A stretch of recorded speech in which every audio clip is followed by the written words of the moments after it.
Syukur atas anugerah Tuhan, kita bersama-sama berbakti, memuji, memuliakan nama Tuhan. Kesempatan yang Tuhan anugerahkan untuk kita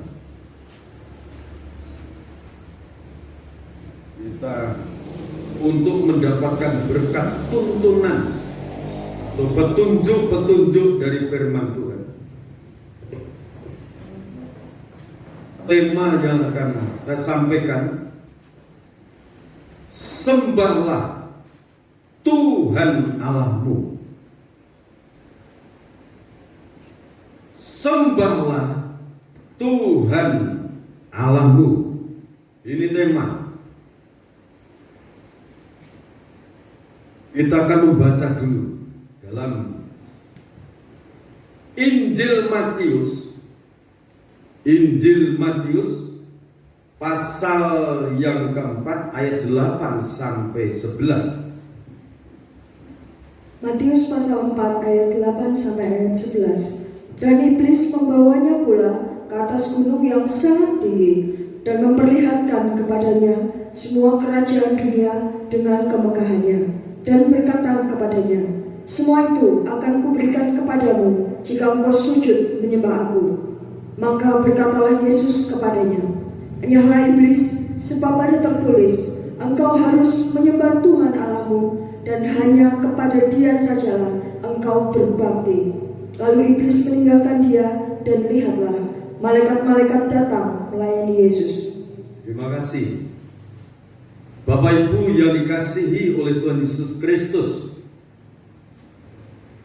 di sini dalam pembacaan yang kita dengarkan mengenai sembah, iblis pun menginginkan dirinya itu disembah.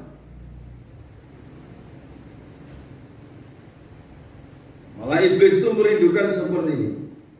Ini berbicara kepada Tuhan Yesus Kristus dan berkata kepadanya, semuanya itu akan kuberikan kepadamu jika engkau sujud menyembah aku.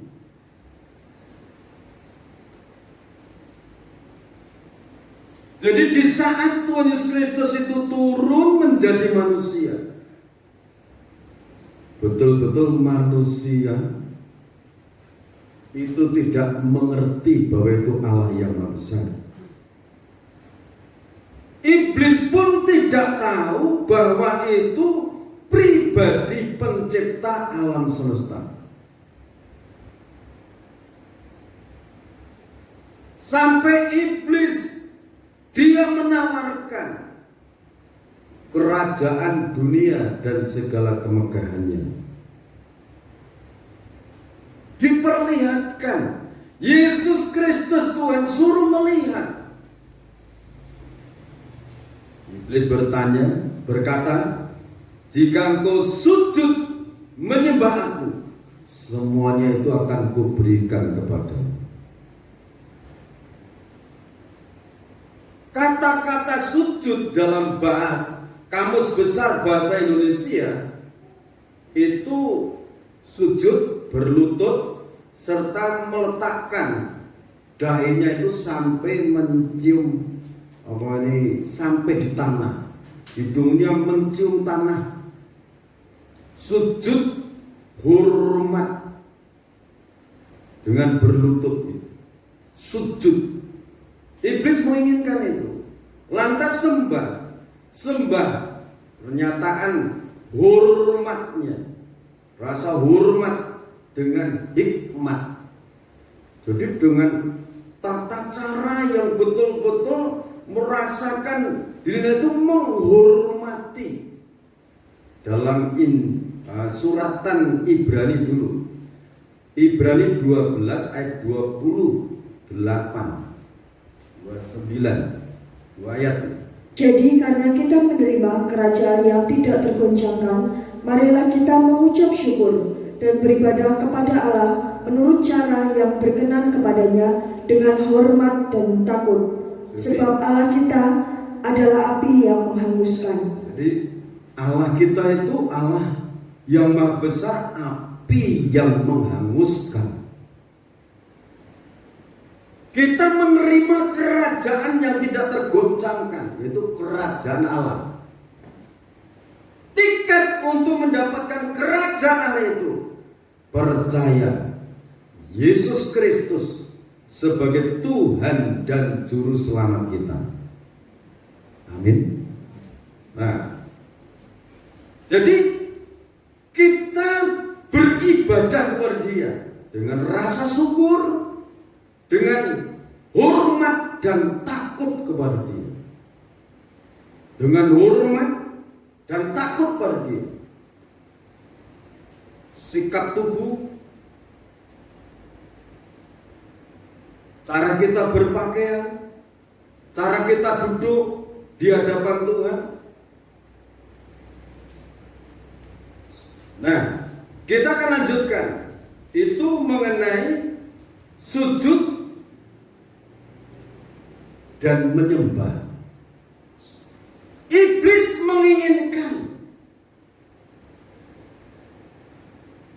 umat manusia itu sujud menyembah iblis. Itu malaikat yang jatuh, melanggar ketetapan Allah. Kalau malaikat terang tidak mau disembah, itu nanti ada ayat-ayatnya. Jadi Tuhan Yesus Kristus bisa menjadi manusia. Itu iblis tidak tahu bahwa yang sedang diajak berbicara, berkomunikasi itu pribadi Allah yang Maha Kuasa, Allah pencipta alam semesta. Disuruh menyembah Dia. Iblis yang namanya Lucifer itu dulu itu pemimpin penyembahan. Pemimpin itu menyembah, memuji, memuliakan nama Allah. Dia memimpin para malaikat yang lainnya. Setelah itu dia berpikir-pikir enak menjadi Allah. Disembah, ditinggikan, disanjung. Akhirnya sembah yang saat itu harus dinaikkan kepada Allah yang Maha Besar. Iblis di situ mengatakan sembah itu untuk aku saja. Itu awalnya iblis jatuh melanggar ketetapan Allah dan akhirnya dia ingin merebut tahta Allah. Sepertiga malaikat dipengaruhi untuk menyembah Dia. Setelah Tuhan mengetahui rencana iblis itu, iblis dilemparkan ke dunia. Dan sekarang iblis itu merindukan manusia menyembah, memuja Dia. Manusia sujud menyembah Dia. Iblis kalau disembah, dipuji, dituruti semua kemauannya, sesaji dan sebagainya, manusia itu diberi kekayaan. Iblis bisa memberi kekayaan. Iblis bisa menyembuhkan orang sakit. Tetapi iblis tidak bisa memberikan kerajaan surga. Iblis tidak ada tempat di surga. Lantas bagaimana? Apa yang harus kita lakukan? Sekarang perintahnya Tuhan Yesus Kristus. Apa perintahnya Tuhan Yesus Kristus? Kita kembali pada Injil Matius pasal 4 tadi.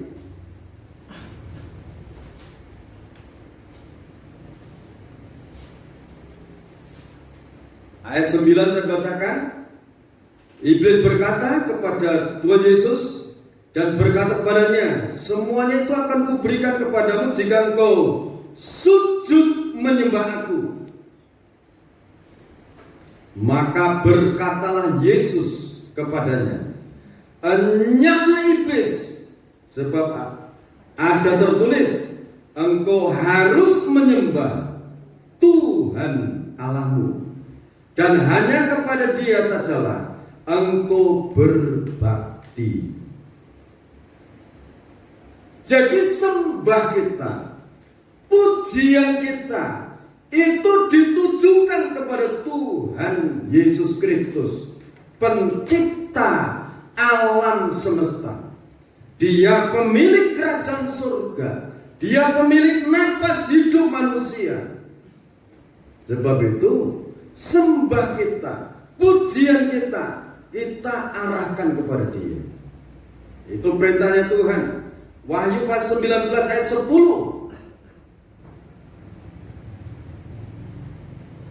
Wahyu pasal 19 ayat 10. Maka tersungkurlah aku di depan kakinya untuk menyembah Dia. Tetapi Ia berkata kepadaku, janganlah berbuat demikian. Aku adalah hamba sama dengan engkau dan saudara-saudaramu yang memiliki kesaksian Yesus. Sembahlah Allah, karena kesaksian Yesus adalah roh nubuat. Jadi Yohanes Rasul itu dalam Wahyu pasal 19 ayat 10 itu, dia mau menyembah malaikat. Malaikat itu memberikan pengertian apa yang akan terjadi, tetapi malaikat itu tidak mau disembah. Itu malaikat terang.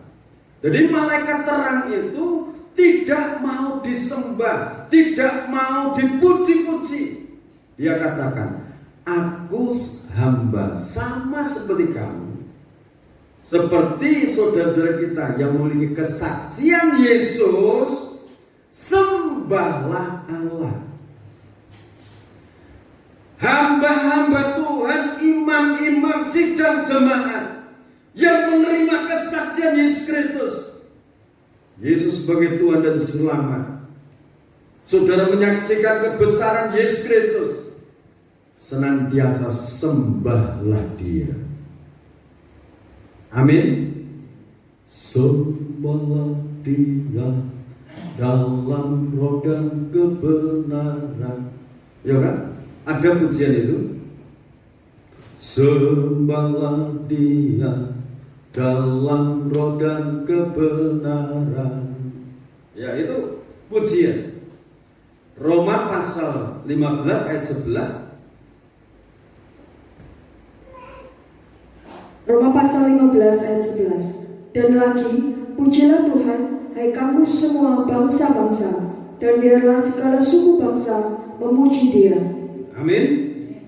Dan lagi, pujilah Tuhan, hai kamu semua bangsa-bangsa, dan biarlah segala suku bangsa memuji Dia. Segala suku bangsa, firman katakan, memuji Dia. Malaikat terang tidak mau disembah. Ibrani pasal 1 ayat 7. Dan tentang malaikat-malaikat Ia berkata, yang membuat malaikat-malaikatnya menjadi badai dan pelayan-pelayannya menjadi nyala api. Dan ayat 14. Bukankah mereka semua adalah roh-roh yang melayani, yang diutus untuk melayani mereka yang harus memperoleh keselamatan? Ini malaikat terang. Malaikat terang itu malaikat yang tunduk, hormat, mentaati peraturan kerajaan surga. Tidak mau disembah, tetapi dia melayani orang-orang yang akan mendapatkan keselamatan di dalam Tuhan Yesus Kristus. Amin. Mazmur pasal 104 ayat 4.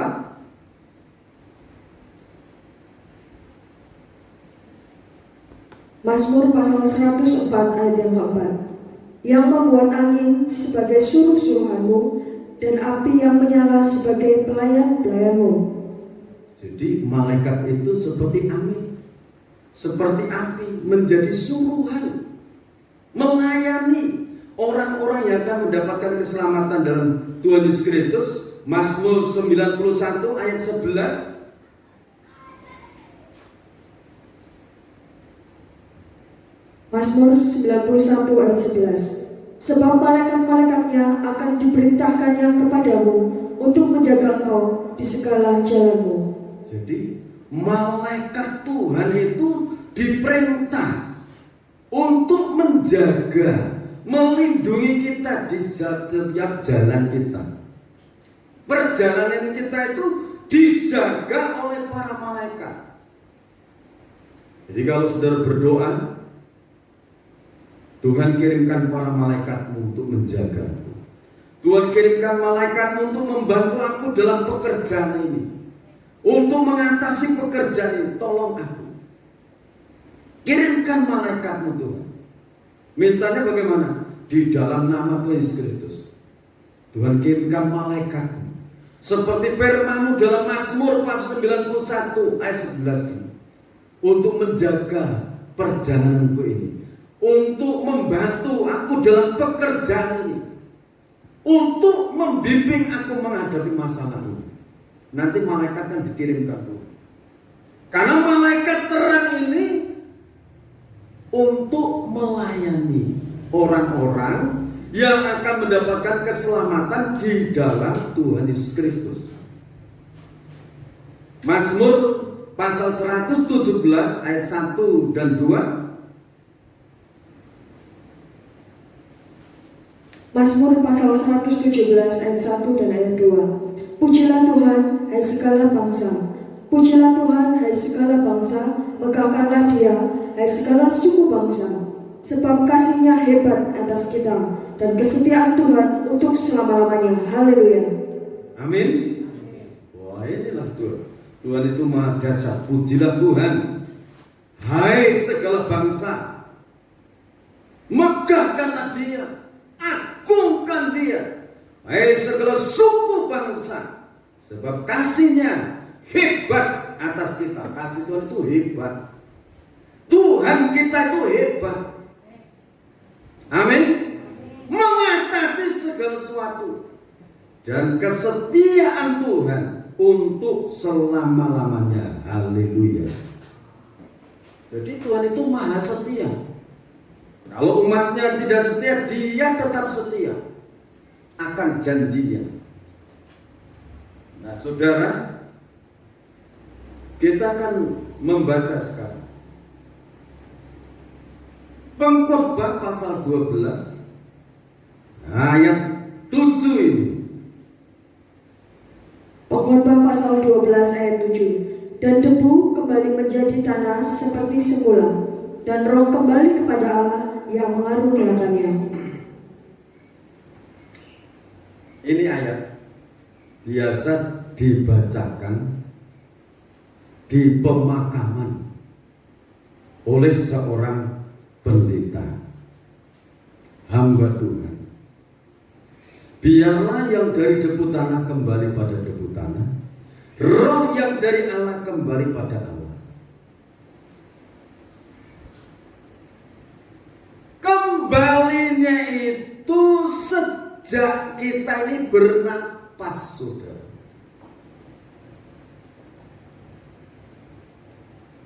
Ayat ini kita harus cermati.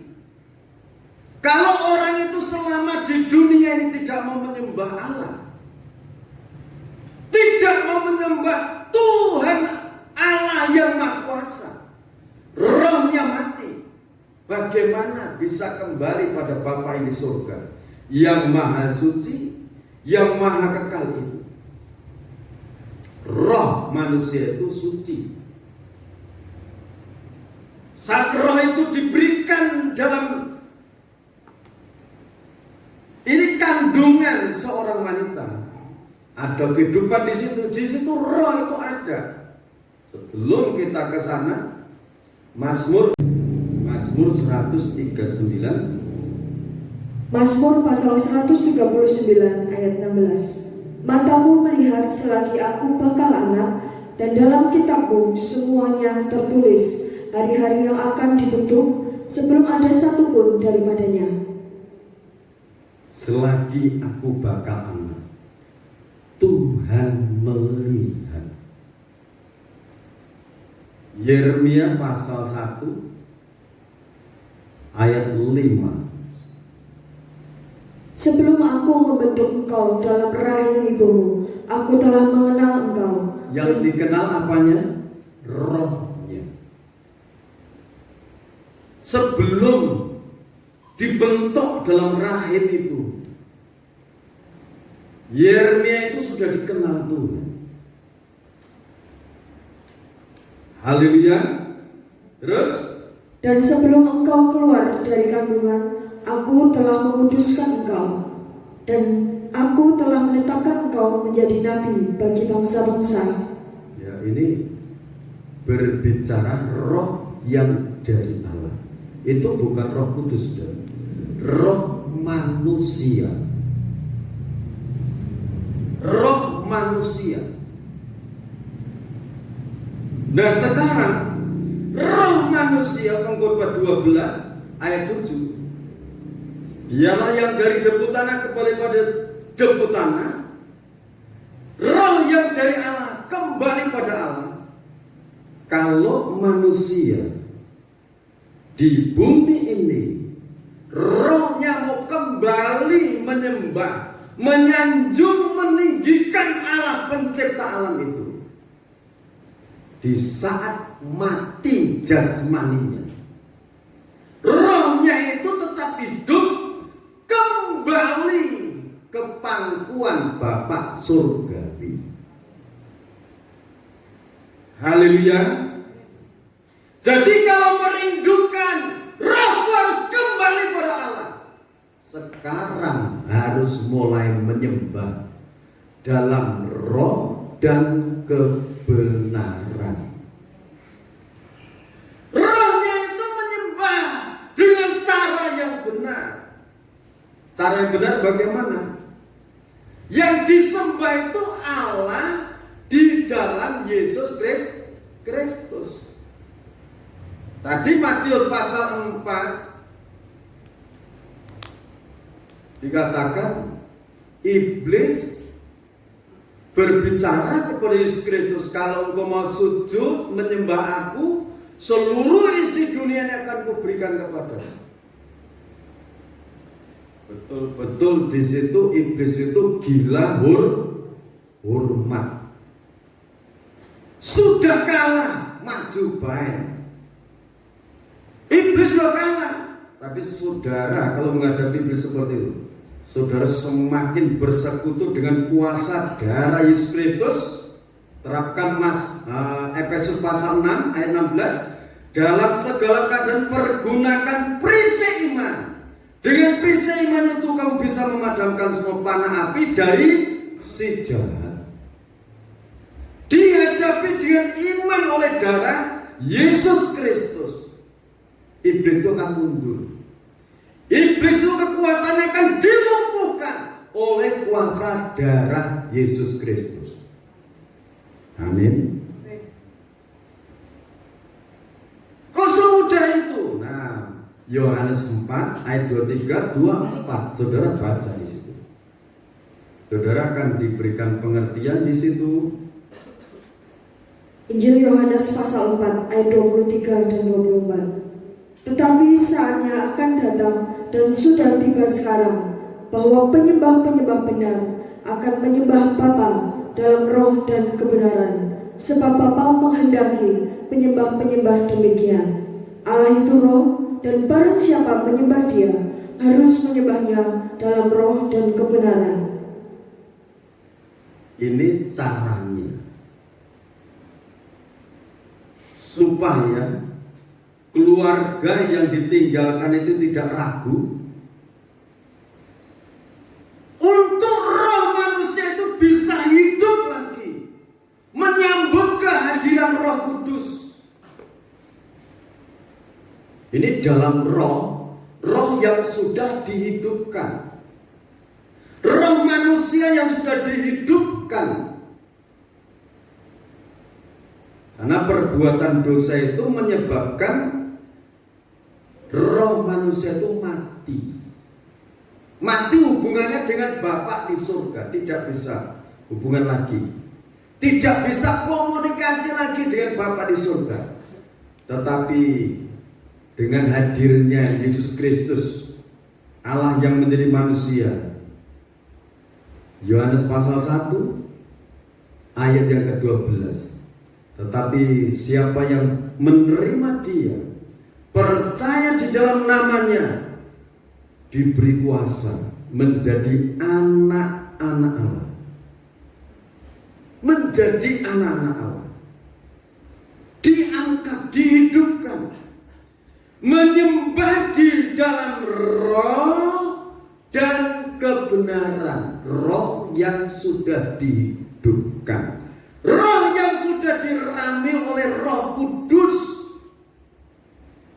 Kalau roh manusia yang belum dihidupkan oleh Roh Kudus, oleh kebenaran firman, itu tidak bisa menyembah, saudara. Tidak bisa menyembah. Mau menyembah bagaimana? Saudara lihat aja. Antara orang yang sudah dibaptis Roh Kudus dan belum. Yang sudah dibaptis Roh Kudus itu bisa menyembah, memuliakan Dia. Tetapi orang yang belum dibaptis Roh Kudus, dia tidak bisa berkutik, tidak ada bahasa untuk menyembah, memuliakan Dia. Kebenaran di sini, kebenaran firman. Yesus Kristus mengatakan, Akulah jalan pengampunan dosa, Akulah kebenaran, Akulah hidup. Yang menerima Yesus Kristus itu mendapatkan jalan pengampunan, jalan menuju surga, jalan yang benar. Yang ketiga, karena percaya Yesus Kristus sebagai jalan dalam hidupnya, dia itu mendapatkan pemeliharaan dalam hidupnya, baik hidup di bumi ini maupun hidup di dalam akhir zaman besok. Disediakan hidup yang kekal di dalam kerajaan surga. Karena sudah dianugerah hidup yang sedemikian, hendaklah menyembah Dia itu dalam roh dan kebenaran. Menyembah itu bukan buah daging, tetapi buah roh. Roh yang menuntun. Kalau di dalam tabernakel, di sana ada pintu gerbang. Masuk pintu gerbang itu percaya Tuhan Yesus Kristus sebagai Tuhan dan Juru Selamat. Mezbah korban bakaran itu pengorbanan Yesus Kristus di atas bukit Golgota. Dibawa naik lagi bejana pembasuhan, baptisan air, itu bicara pembaharuan hidup. Pembaharuan hidup itu setiap saat ada pelanggaran, minta ampun. Itu pembaharuan hidup. Dibawa masuk ke kemah suci. Pintu kemah bicara baptisan Roh Kudus. Setelah baptisan Roh Kudus diajak bersekutu, baca firman ya mau, buka Alkitab mau, belajar firman mau, baca mau.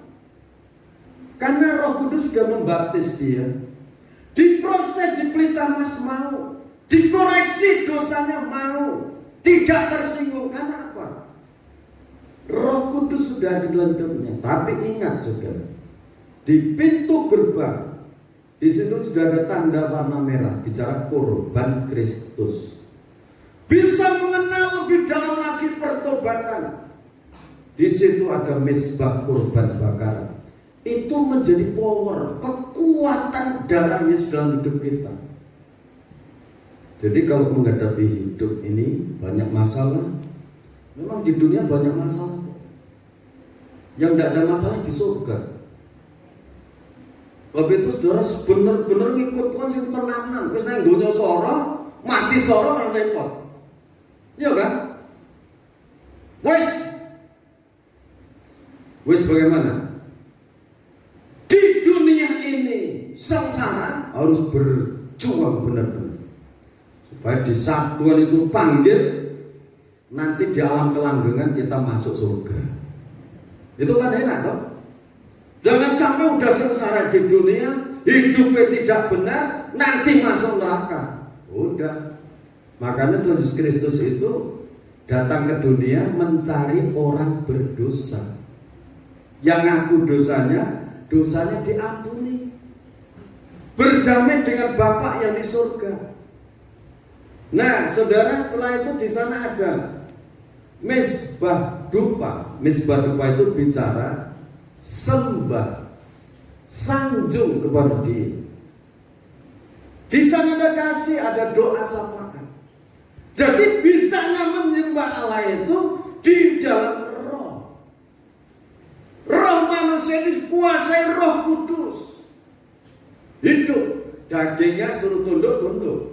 Tapi kalau tidak ada Roh Kudus, suruh tunduk malah geruduk, iya kan?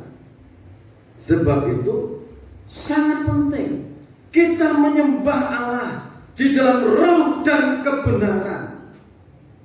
Sembah Dia, tinggikan Dia. Siapakah Yesus itu? Kok harus Dia yang disembah? Kolose pasal 1 15 sampai ayat 23. Kolose pasal 1 ayat 15 sampai ayat 23. Keutamaan Kristus. Ia adalah gambar Allah yang tidak kelihatan. Yesus Kristus itu gambar Allah yang tidak kelihatan. Saudara bisa melihat Gusti Allah, Tuhan bisa saudara lihat? Tidak bisa. Di saat Dia turun menjadi manusia, itu baru bisa dilihat. Saudara percaya Allah itu tidak bisa mati? Oke. Supaya Dia bisa mati menebus dosa manusia, Dia turun firman itu menjadi daging, menjadi manusia. Dia disalibkan bukan karena dosa-dosanya, bukan karena pelanggaran-pelanggarannya, tetapi karena dosa-dosa umat manusia, karena pelanggaran-pelanggaran umat manusia, karena kesengsaraan manusia. Seharusnya yang harus mati, disalib, disiksa itu kita manusia. Tetapi Dia sangat menyayangi kita, orang berdosa ini. Dia rela, biar manusia yang percaya kepadaku, Dia katakan, mendapatkan keselamatan. Nah saudara, Dia itu gambar Allah yang tidak kelihatan. Dia yang sulung, lebih utama dari segala yang diciptakan. Karena di dalam Dialah telah diciptakan segala sesuatu yang ada di surga dan yang ada di bumi. Jadi segala sesuatu yang di surga, yang di bumi itu Dia yang menciptakan, ya. Yang kelihatan dan yang tidak kelihatan, baik singgasana maupun kerajaan, baik pemerintah maupun penguasa, segala sesuatu diciptakan oleh Dia dan untuk Dia. Segala sesuatu itu diciptakan oleh Dia. Tujuan Bapa di surga itu untuk memuliakan nama Bapa surga. Itu tujuannya.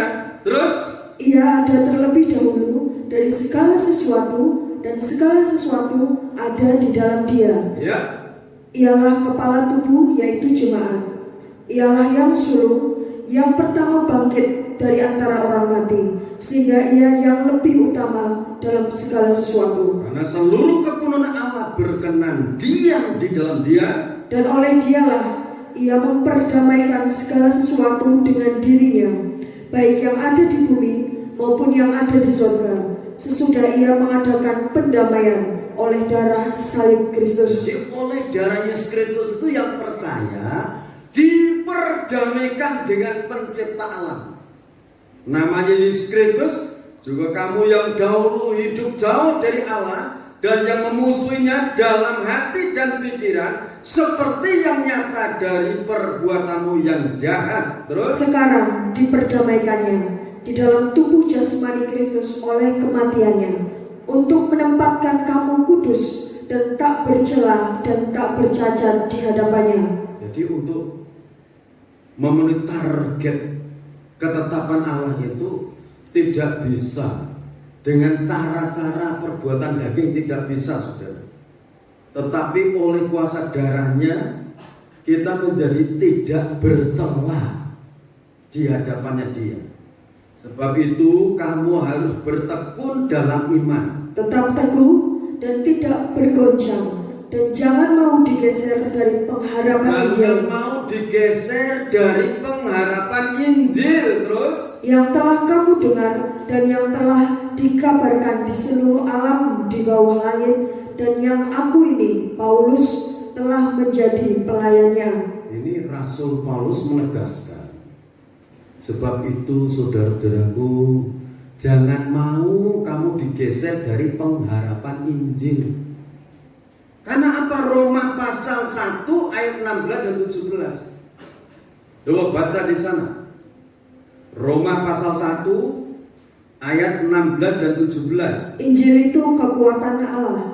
Sebab aku mempunyai keyakinan yang kokoh dalam Injil, karena Injil adalah kekuatan Allah yang menyelamatkan setiap orang yang percaya. Injil itu kekuatan Allah. Injil itu kata lain berita kesukaan bagi orang-orang berdosa.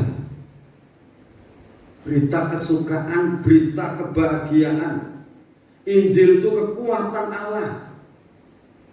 Ya, terus Pertama-tama orang Yahudi, tetapi juga orang Yunani. Sebab di dalamnya nyata kebenaran Allah yang bertolak dari iman dan memimpin kepada iman, seperti ada tertulis, orang benar akan hidup oleh iman. amin.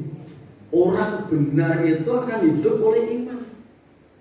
Yang kita iman itu yang akan mewujudkan apa yang kita cita-citakan. Yang kita sembah, yang kita puji.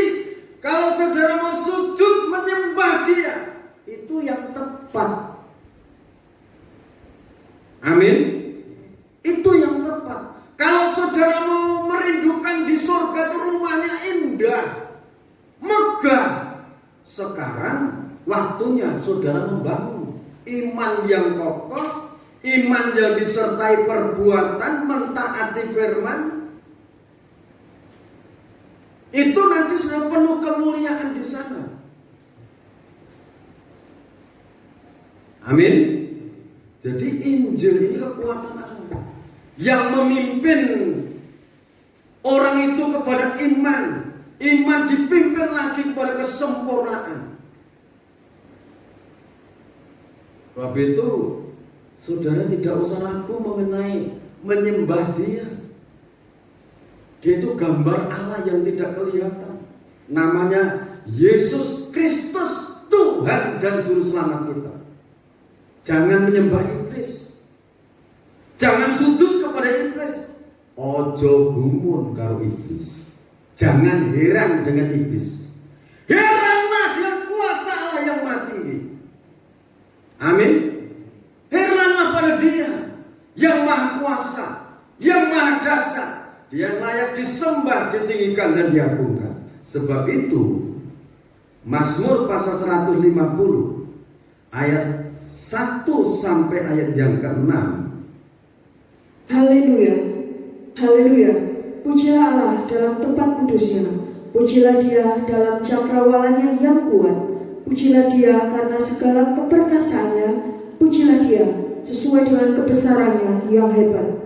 Dengan memuji itu jiwa roh saudara itu akan semakin perkasa. Tidak mudah putus asa, tidak mudah gentar.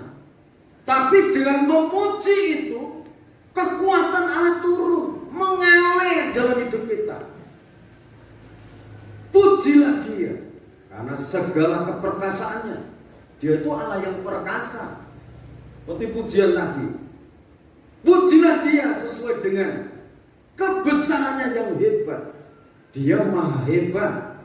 Ayat 3. Pujilah Dia dengan tiupan sangkakala. Pujilah Dia dengan gambus dan kecapi. Ini musik, alat-alat musik itu sebetulnya di surga itu memuliakan Dia, mengagungkan nama Allah kita.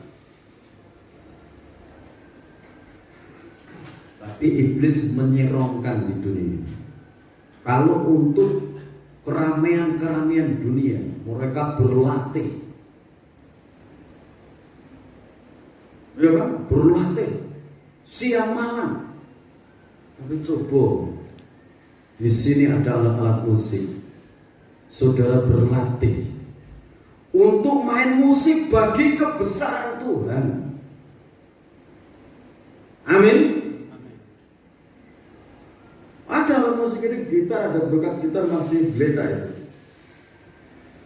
Keyboard silakan latihan keyboard.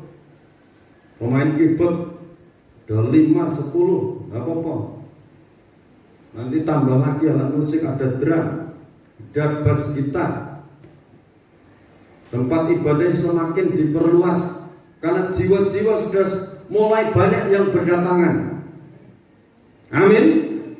Untuk memuji, memuliakan nama Tuhan. Ayat selanjutnya. Pujilah Dia dengan rebana dan tari-tarian. Pujilah Dia dengan permainan kecapi dan seruling. Pujilah Dia dengan ceracap yang berdenting. Pujilah Dia dengan ceracap yang berdentang. Biarlah segala yang bernafas memuji Tuhan. Haleluya. Amin. Siapa yang harus memuji Tuhan? Semua yang bernapas. Oh, tidak ada alasan aku udah tua. Bilangnya kalau udah tua sudah dekat. Dekat mana? Dekat surga. Ya kan? Orang sudah tua itu sudah semakin giat. Bukan berarti yang muda terus keleletan, bukan. Ayo semangat bersama-sama. Kita berbuat baik sebanyak mungkin. Kita menjalankan kebenaran. Jadi menyembah Allah dalam roh dan kebenaran itu seperti ini. Kalau di gereja kita menyembah, memuji Dia, masuk dalam hadiratnya, menyatu dengan kekuatan urapan Roh Kudus, kita dalam hidup sehari-hari harus tetap hidup dalam kebenaran firman. Amin. Hidup dalam kebenaran firman. Mazmur pasal 22 ayat 4.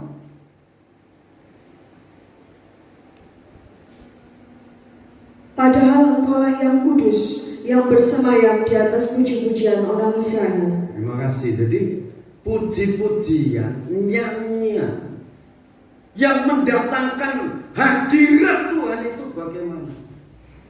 Menyanyi yang disertai sembah, hormat, syukur kepada Bapa di surga.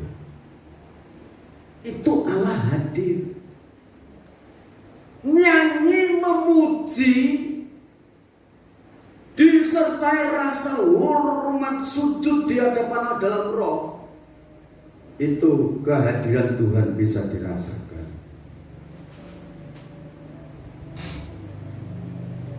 Kalau dalam nyanyi pujian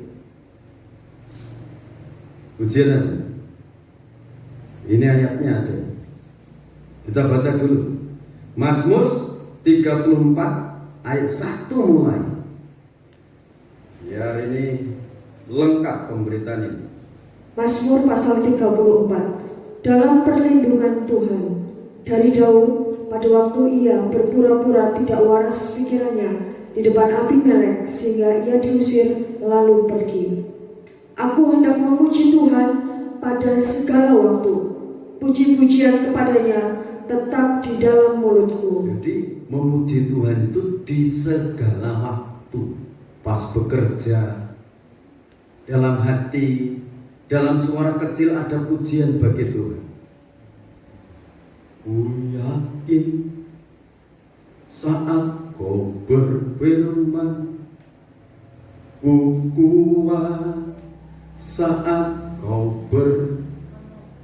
saat menopang, saat Kau menopang hidupku, hanya ditentukan oleh kuasa-Mu. Bagi Tuhan tak ada yang mustahil.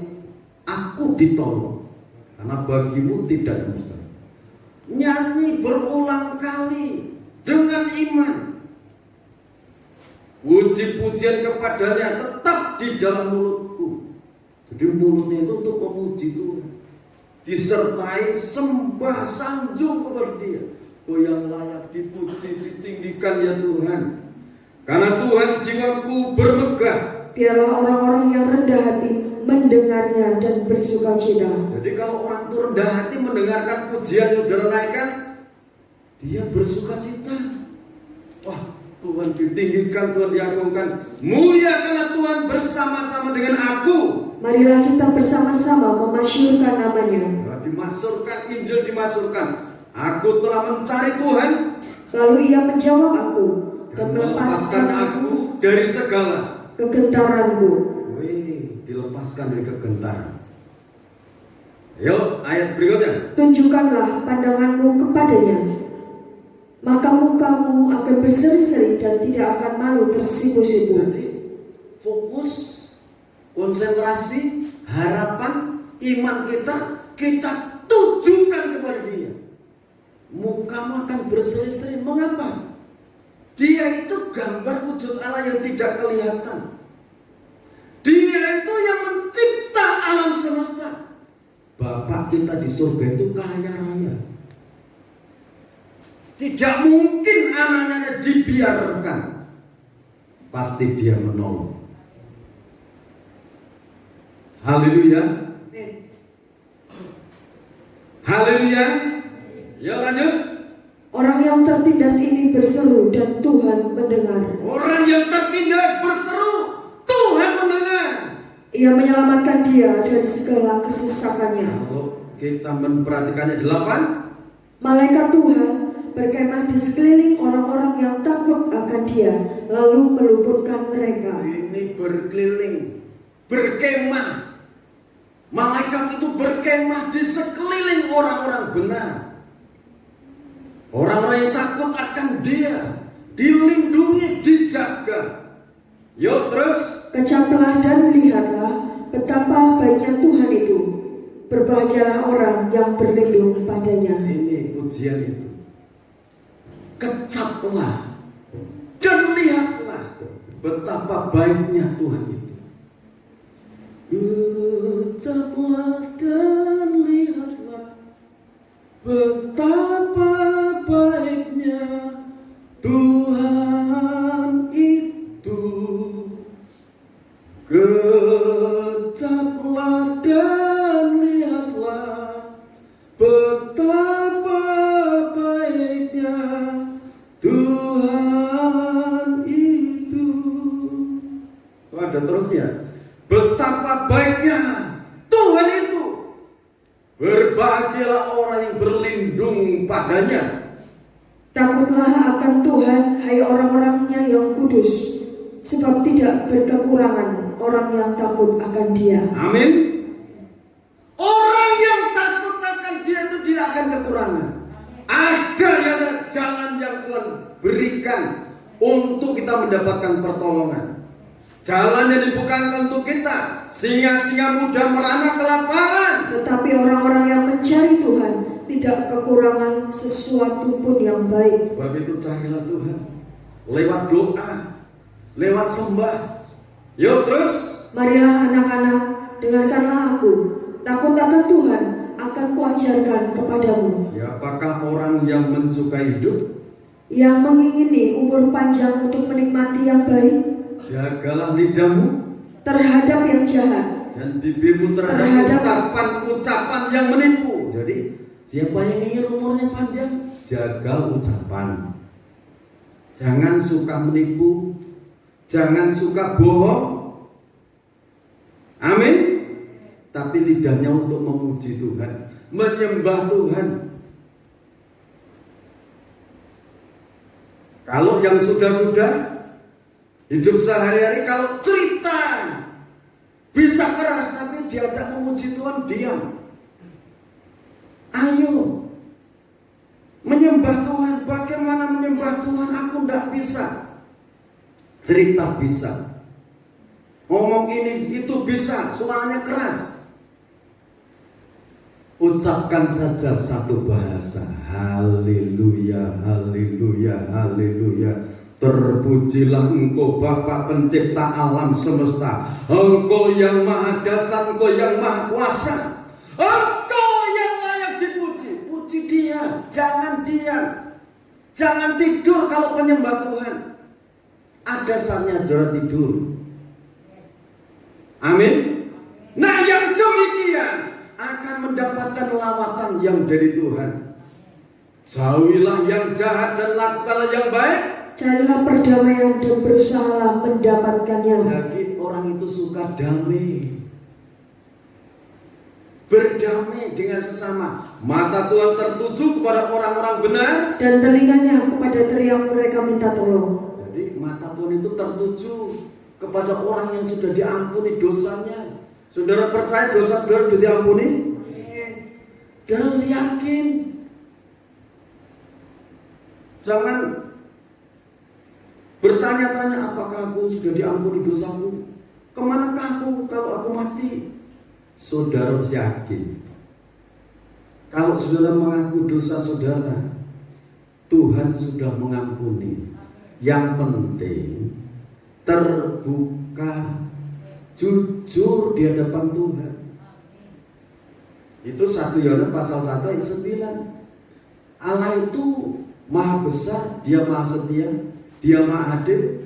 Kalau kita mengaku dosa kita, Allah itu mengampuni, menyucikan kita dari segala kejahatan.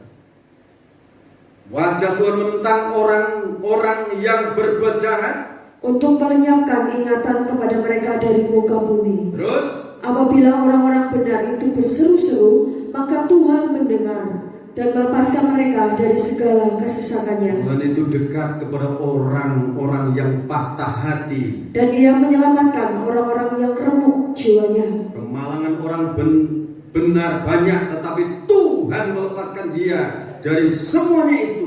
Ia melindungi segala tulangnya, tidak satu pun yang patah. Ayat 21. Kemalangan akan mematikan orang fasik, dan siapa yang membenci orang benar akan menanggung hukuman. Tuhan membebaskan jiwa hamba-hambanya, dan semua orang yang berlindung padanya tidak akan menanggung hukuman. Amin. Ini ayat firman Tuhan. Saudara baca ulang, imani. Tuhan maha memberkati kita, Tuhan maha menolong kita. Kembali kita akan membaca ayat ini. Matius pasal yang keempat tadi.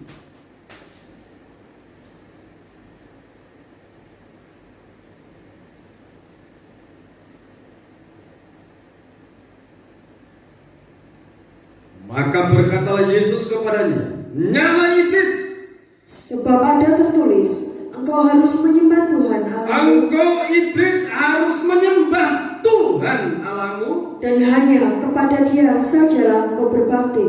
Lalu iblis meninggalkan dia. Dan lihatlah, malaikat-malaikat datang melayani Yesus. Yang layak disembah, ditinggikan, dipuji, diagungkan itu Tuhan Allah kita, namanya Yesus Kristus Tuhan. Dia yang sudah diambang pintu mau datang sebagai mempelai pria surga. Jadi kalau ada berita huru hara, peperangan sana sini, kelaparan, gempa bumi, gunung meletus, itu sudah disampaikan oleh Tuhan Yesus Kristus. Menjelang akhir zaman yang sukar akan terjadi seperti itu.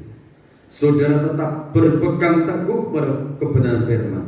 Tetaplah sembah Bapa yang di surga. Dia Bapa yang kekal, Dia Raja damai. Dia akan menolong kita, membebaskan kita. Kita akan, Bapak Ibu, saudara kasih dalam Tuhan, di dalam nama Tuhan Yesus Kristus, terimalah berkat anugerah, damai dan sejahtera dari Allah Bapa, Sang Putra dan Roh Kudus.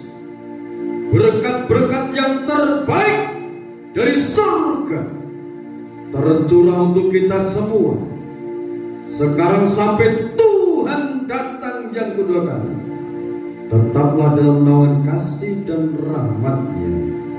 Di dalam nama Tuhan Yesus Kristus, hamba terima berkat-berkat-Nya. Haleluya. Amin. Salut.